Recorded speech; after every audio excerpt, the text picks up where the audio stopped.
Very good morning to dear students.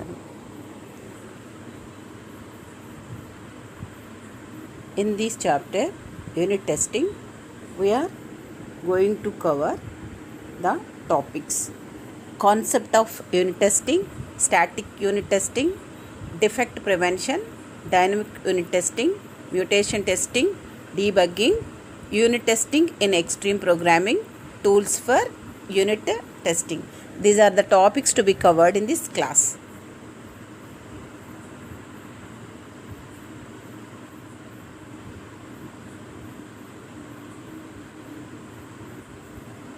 Concept of unit testing, we have to understand what is the difference between static unit testing and dynamic unit testing. In the static unit testing, code is examined over all possible behaviors that might arise during runtime. So at the time of running of the program, code is examined over all possible behaviors. Code of each unit is validated against requirements of the unit by reviewing the code. So code of each unit is validated in the static unit testing. To contrast to that of the dynamic unit testing, a program unit is actually executed and its outcomes are observed. Executed and its outcomes are observed. One observe some representative program behavior and reach conclusion about the quality of the system. Static unit testing is not an alternative to dynamic unit testing. Static and dynamic analysis are complementary in nature. In practice, partial dynamic unit testing is performed concurrently with static unit testing. It is recommended that static unit testing be performed prior to the dynamic unit testing. We already know the difference between static is the fixed and the prior defined, and dynamic is the flexible and whenever the problem or whenever the bug occurs, the consequences of the solution of the testing, that is the dynamic unit testing. So in detail about the static unit testing. In static unit testing, code is reviewed by applying techniques. Inspection, walkthroughs are the two techniques we are using in the static unit testing. Inspection, it is a step-by-step peer group review of a work product with each step checked against predetermined criteria. So in the inspection, checking step-by-step peer group review of a work product. Walkthrough, it is a review where the author leads the team through a manual or simulated execution of the product using predefined scenarios. So in walkthroughs, it is review, the author leads the team through a manual or simulated execution of the product. The idea here is to examine source code in detail in a systematic manner. The objective of code review is to review the code and not to evaluate the author of the code.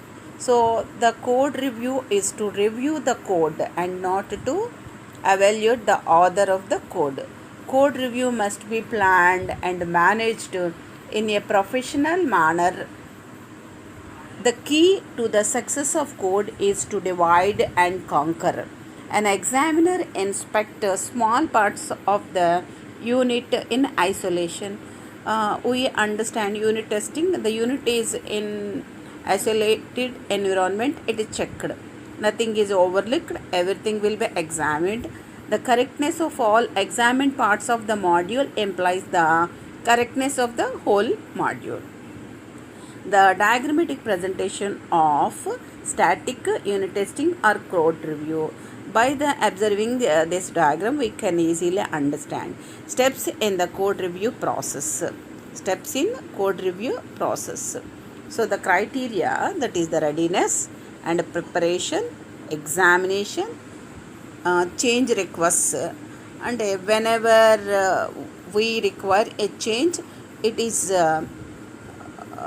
change request is generated, rework, validation, exit. Step 1, readiness criteria. Whatever the criteria we consider: completeness, minimal functionality, readability, complexity, requirements and design documents, and roles: moderator, author, presenter, record keeper, reviewers, observer. Step 2, preparation. In the preparation, list of questions, potential change requests, CR denoted by suggested improvement opportunities. And step 3, examination. The author makes a presentation, the presenter reads the code, the record keeper documents the CR, change requests, moderator ensures the review is on track. Step 4, rework. Make the list of all the CRs, make a list of improvements, record the minutes meetings. Author works on the CRs to fix the issue. Validation. CRs are independently validated. Exit. A summary report of the meeting minutes is distributed. So, static unit testing, code review. The following metrics can be collected from a code reviewer. In the lower classes, in the degree, we listen that LOC, lines of code, the number of lines of code reviewed per hour, the number of CRs generated per 1000 lines of code, the number of CRs generated per hour, the total number of hours spent on code review process. Continuation to that of the static unit testing, code review. The code review methodology can be applicable to review other documents. 5 different types of system documents are generated by engineering department: requirement, functional specification, high level design, low level design, code. In additional installation, user and troubleshooting guides are developed by technical documentation group. So whatever the documents listed above, they must be represented in this table: system documents, requirement, functional specification, high level design, low level design, and programming code. In the requirement, high level marketing or product proposal is kept. Functional specification or software engineering response to the marketing proposal. In the high level design, overall system architecture is represented. In the lower level design, detailed specification of the modules within the architecture is specified. In the code or programming, coding of the module is represented. Defect prevention. Defect or bug. How do we prevent the defects? Build instrumentation code into the code. Use standard control to detect possible occurrences of error conditions. So first we have to understand the possible occurrences of error conditions. Ensure that code exists for all return values. We must understand whatever the code exists for all return values. Ensure that the counter data fields and buffer overflow are appropriately handled. Buffer overflow or underflow are appropriately handled. We have to ensure. Provide error messages and help texts from a common source. Validate input data. Use assertions to detect impossible conditions. Leave assertions in the code. Fully document the assertions that appears to be unclear. After every major computation, reverse compute the inputs from the results in the code itself. Include a loop counter within each loop. So the points we have to remember to prevent defects. The second one, unit testing after completion, we have to focus on the dynamic unit testing. First, you have to observe the diagrammatic presentation of the unit under test, test stubs, test drivers, results, and print, and dynamic unit test environment. Dynamic unit test environment. Here we observe that the call acknowledge, and test driver call and pass input parameters, output parameters, results. The environment of a unit is emulated and tested in isolation. The caller unit is known as test driver. Test driver is a software program that invokes the unit under test. It provides input data to unit under test and report the test result. The emulation of the units called by the UUT are called steps. It is a dummy program. The test driver and the stubs are together called scaffolding. The low-level design document provides guidance for selection of input test data. Continuation of the dynamic unit testing. Selection of test data is broadly based on the following techniques: control flow testing, data flow testing, domain testing, functional program testing. Control flow testing. Draw a control flow graph. We will see in the next chapter. From a program unit, select a few control flow testing criteria. Identify a path in the CFZ to satisfy the selection criteria. Derive the path predicate expression from the selection paths. By solving the path predicate expression for a path, one can generate the data. The control flow testing is the next unit. Then we will clearly observe what is control flow graph and how to draw a control flow graph path and how to generate path predicate expressions. Data flow testing. Draw a data flow graph. In the control flow testing, we draw CFZ. In the data flow testing, we are drawing data flow graph DFZ from a program unit and then follow the procedure described in control flow testing. Domain testing. Domain errors are defined and then test data are selected to catch those faults.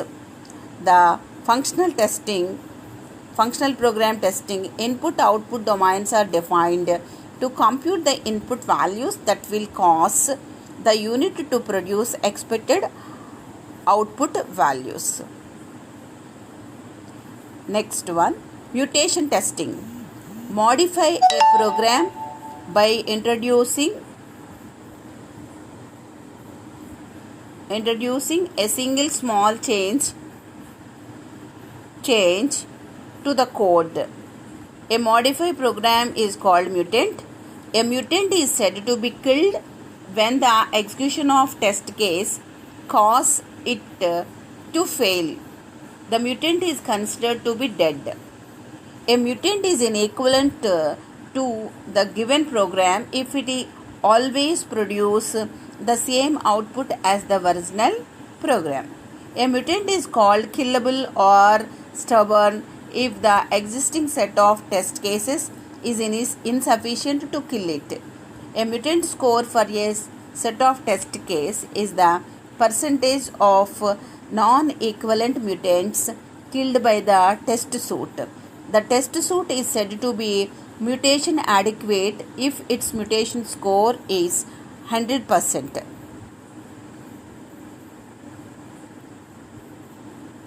Mutation test.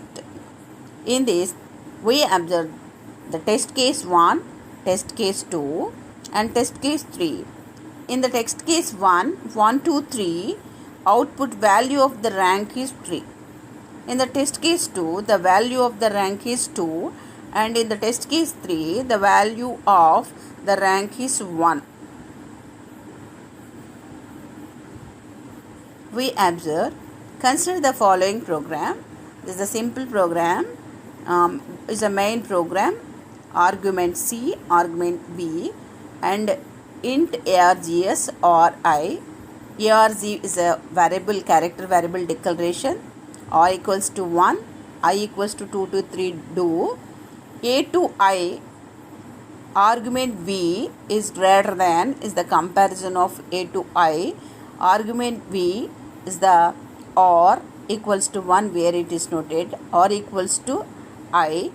Printf value of the rank is or exit 0. Here mutant 1, mutant 2, mutant 3, mutant 4. Mutant is change line 5 to for I equals to 1 to 3 do. In the mutant is change line 6 to, if we change the statements I is greater than A to I of argument V or R equals to I. The third line mutant change line number 6 to if is greater than or equals to, previous statement we noted as the greater than. Here we are using A to I, argument V is of I is greater than or equals to A to I, argument V of R equals to I.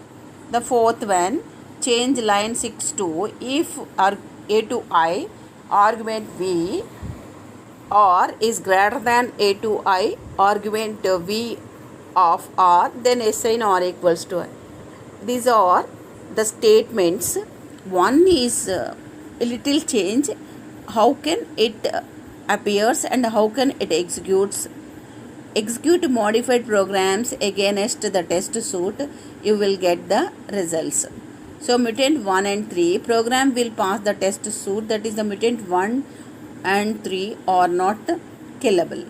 Program will fail test case 2. Mutant 1 program will fail test case 1 and test cases 2.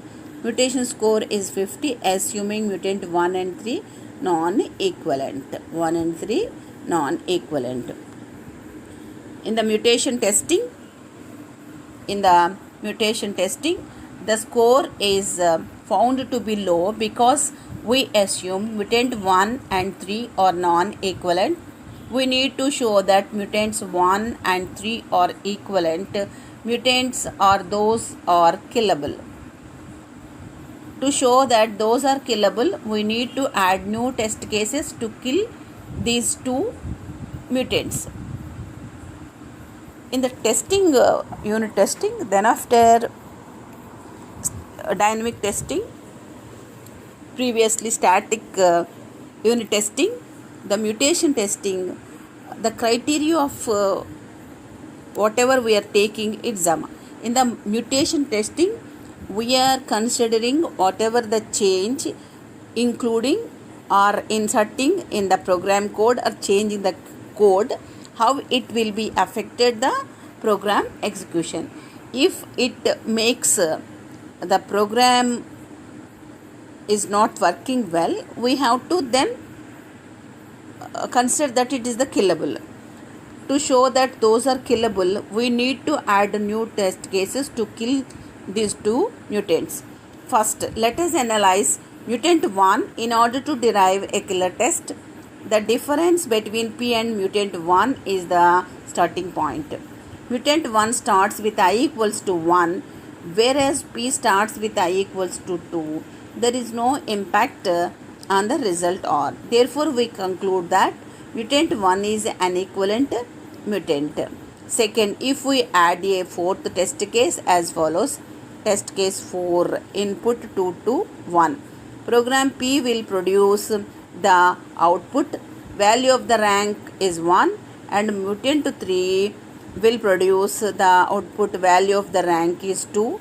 Thus, the test data kills mutant 3, which gives us a mutant score 100%. Mutation testing continuation.